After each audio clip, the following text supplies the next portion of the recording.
Welcome to the Paddy Report. I live on the beautiful Sunshine Coast in the federal seat of Fisher, and our local member is a Liberal MP, Andrew Wallace, who's been in the news lately for saying that that young people have been typing in the names of Disney characters and mistakenly being led to hardcore porn sites. He's been criticising the ABC for their left-wing conspiracy and their unfair attacks on Liberal government.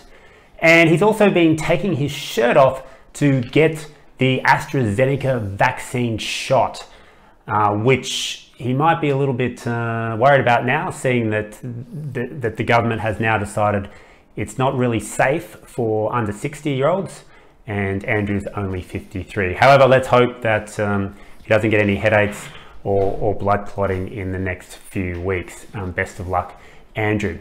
Anyway, yesterday I managed to get, was sent to me, probably sent to every household at considerable cost, a brochure by Andrew Wallace. Here it is here, and so I thought on this Paddy Report we'd have a look at what is Andrew Wallace doing for the federal seat of Fisher, for citizens like me. What is he up to? So let's have a look. Now, the first thing that we'll say, looking at this glossy, well, semi-glossy newsletter, is that Andrew's a big fan of the selfie. There, in fact, is 21 photos of him in this newsletter. There's photos of him shaking hands with his mate Josh Frydenberg. Quite a few photos of Andrew, a couple of photos of Andrew on his bike as he gets ready for the Tour de Fisher, which I have a feeling that he's going to come first in, because I'm pretty sure he's the only entrant. Nevertheless, you got to give it to him, riding his bike around the Sunshine Coast. You know, I commend him for that. And photos of Andrew doing things. For example, producer, show that photo of Andrew planting a tree. Now, in all these photos, he's either wearing a white shirt, a blue shirt, or no shirt in the case of the AstraZeneca vaccine shot. And I guess planting a tree in this shot just makes him look, well, a bit like a businessman planting a tree. You know, wears his hat, wears his gloves, you know, wears his stubbies. I don't know, I just think that he could do a little bit better, you know, effort with his gardening attire. Nevertheless, he's there planting a tree and saying that Australians' emissions are now 19% lower than in 2005. So I'd like to get some proof in that, but let's see if it's actually true. All right, and the other thing I want to talk about, so he likes the selfie. First page, we've got message from Andrew. And there's a number of dot points now. You know, they love the dot points, don't they, these politicians? They also love the figures.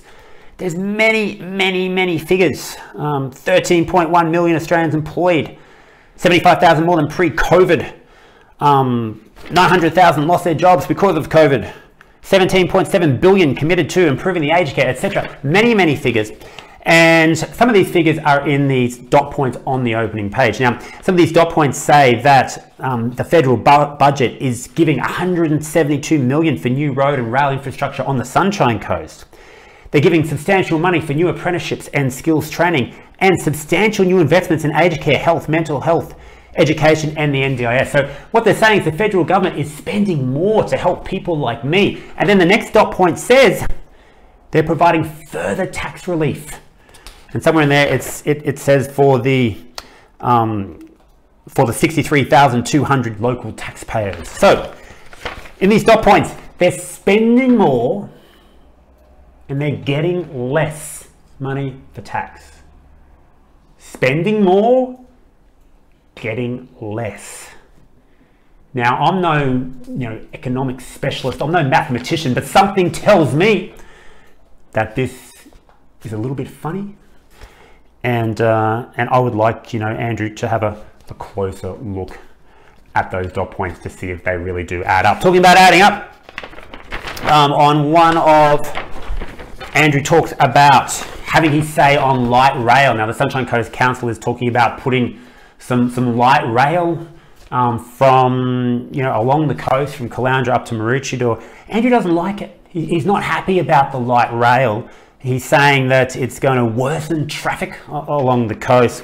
And so Andrew says in this one, he says at the end, if you agree with me, please sign my petition at, and then there's nothing after that. So you're going to sign it at nothing. But that's one of the few mistakes that Andrew has. Look, I'm sure he's got a team of press people putting out these these press releases for him and these newsletters. But he has made a couple of mistakes. Producer, was there a spelling mistake somewhere in there? No? Okay, so perhaps no spelling mistakes, but definitely a mistake with a petition that leads to nowhere. Now,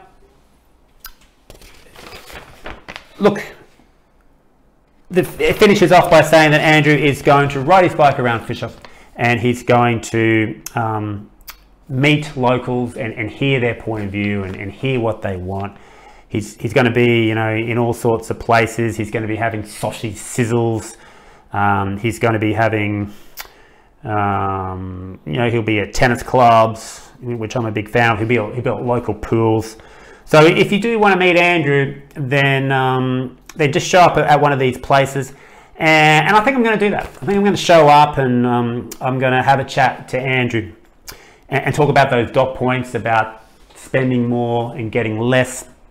I might have a little chat to him about his petition and seeing if he knows where that got to, and also have a little look at what Andrew. Now the one disappointing thing in here is that Andrew, he's got a picture with Josh Frydenberg, but they mustn't be that good of mates, because in there Andrew's standing in front of the Sunshine Coast Stadium and saying that I am as disappointed as anyone on the Sunshine Coast that the federal government has been unable to find funding for upgrades to the Sunshine Coast Stadium.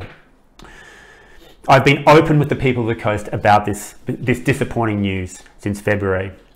I have been working tirelessly, and I will not take no for an answer. I'm absolutely committed to continue the fight for funding for this project. So, his mate Josh Frydenberg, he funded many things for COVID. They're giving money away for infrastructure all over Australia. But unfortunately, Andrew couldn't get his, couple of $100 million to build a little better stadium so people could watch, rugby league in a more comfortable environment. So very disappointing.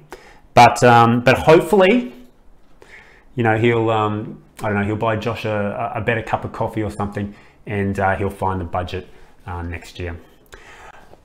So this is me from the Sunshine Coast. Hope you enjoyed the Paddy Report.